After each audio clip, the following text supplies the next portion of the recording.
یاد رہے کہ حسین پر سب سے پہلا تیر میں نے چلایا۔ یہ الفاظ تھے عمر بن سعد بن ابی وقاص کے جب اس نے امام حسین علیہ السلام کی طرف تیر چلا کر جنگ کا آغاز کیا تھا۔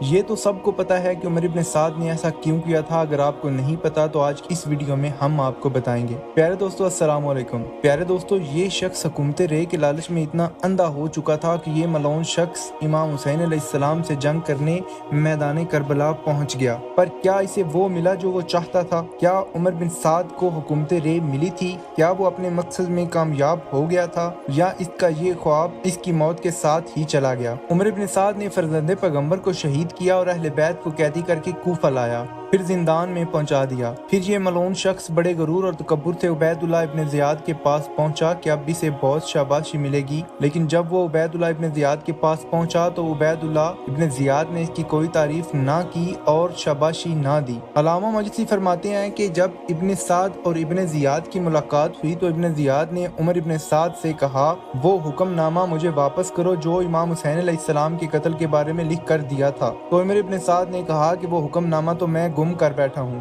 خدا کی قسم گم ہو گیا۔ ابن زیاد نے کہا کہ اس حکم نامہ کو ہر صورت حاضر کرنا پڑے گا، اگر وہ حکم نامہ واپس نہ کیا تو کبھی میری طرف سے کوئی انعام نہ ملے گا، کیونکہ امام حسین علیہ السلام سے جنگ کرنے کے لیے تیرے جانے میں سستی اور کاہلی تھی اور تو کربلا نہیں جانا چاہتا تھا اور بوڑھی عورتوں سے زیادہ خود کو عاجز شمار کرتا تھا۔ کیا تو وہ شخص نہیں جو کہتا تھا باخدا میں جنت اور جہنم کے درمیان کھڑا ہوں؟ یعنی ایک طرف حکومت رے ہے اور دوسری طرف امام حسین علیہ السلام کا قتل۔ ابن سعد نے کہا، ہاں میں یہ کہتا تھا اور تجھے بھی اس فعل سے روکتا تھا اور نصیحت کرتا تھا کہ اگر میرا باپ بھی مجھ سے ان امور پر مشورہ کرتا تو میں اسے بھی یہی کہتا جو میں نے تجھے کہا تھا، لیکن تم نے میری نصیحت کو نہ جانا۔ ابن زیاد نے کہا، اے بدبخت تم جھوٹے ہو، تم نے مجھے کوئی نصیحت نہیں کی تھی بلکہ تم اپنی مرضی اور شوق سے کربلا گئے تھے۔ ابن سعد نے جب ابن زیاد کا یہ رویہ دیکھا تو اپنے کیے پر بہت پچھتایا اور کہا کہ سب سے زیادہ غلط کام میں نے کیا ہے،